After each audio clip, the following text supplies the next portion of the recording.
Barron Trump has always been the quiet one, the youngest in a family that's constantly in the spotlight. But what happened in the lecture hall at Whitmore University stunned everyone in the moment and is now sparking conversations far beyond campus. It was a typical Tuesday morning at Whitmore University, nestled in the serene heart of Oregon. Students shuffled into room 305 for a cultural criticism lecture taught by none other than Professor Eleanor Grayson, known for her sharp wit and unflinching critiques. Grayson was a force who commanded attention, and often controversy. Among the sea of eager faces sat a young man, tall and poised, wearing a simple hoodie and jeans.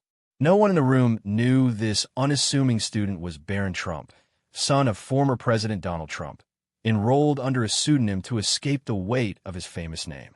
Barron had sought an environment where he could think freely and be judged for his mind, not his lineage.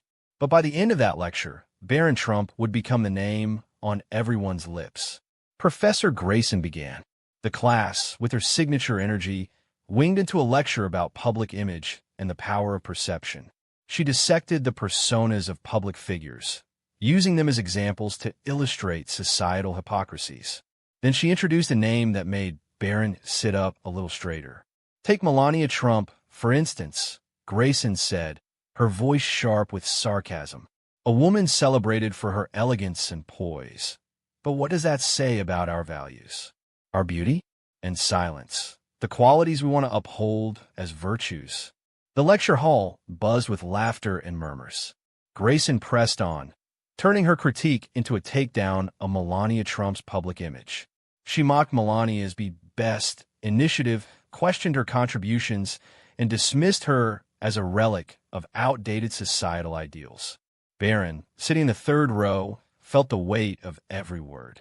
Barron Trump, typically reserved, decided this was not a moment for silence. He raised his hand. The room fell still. Grayson paused mid-sentence, her sharp gaze locking onto him. "Yes?" she asked, her tone curt. Barron stood. His moment deliberate, his voice calm but firm, cut through the tension.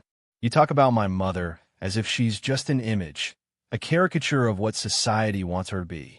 But have you ever stopped to consider the humanity behind the headlines?" The room was silent, every student hanging on his words. Barron continued, describing his mother's journey from a small town in Slovenia to becoming the First Lady of the United States. He spoke of her quiet strength, her intelligence, and the relentless judgment she endured. "Maybe the problem isn't her," Barron said, his voice unwavering. "Maybe it's how we, as a society, decide what's worth celebrating." His words stunned the room. Even Professor Grayson, known for her quick retorts, was momentarily speechless. When she finally responded, her tone was more measured. "Those are compelling points," she admitted. But Barron wasn't finished. "It's easy to judge someone based on what you see from the outside," he said. "But it's harder to understand their full story. Criticism is fair, but what you're doing isn't scrutiny. It's mockery." The room erupted into applause. For the first time, the students saw not just a quiet classmate, but someone who carried the weight of extraordinary experiences and the courage to speak up. By the end of the lecture, the dynamic had shifted. Grayson, visibly contemplative, addressed the class the following week with newfound humility. "Last week, I was challenged in a way that made me reconsider not just my arguments, but my approach to teaching. For that, I owe all of you, especially one of you, my gratitude." Barron Trump had not only defended his mother, but also transformed the conversation. His actions reminded everyone that even in disagreement, empathy and fairness matter.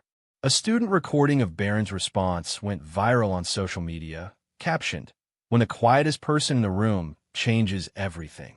The video sparked debates about public perception, respect, and the power of standing up for what's right. This moment at Whitmore University wasn't just about a lecture. It was a reminder to look beyond the surface and question the way we judge others. For more thought-provoking stories like this, subscribe to Unveiled Stories and join the conversation. Let's explore the moments that challenge us to think deeper and live better.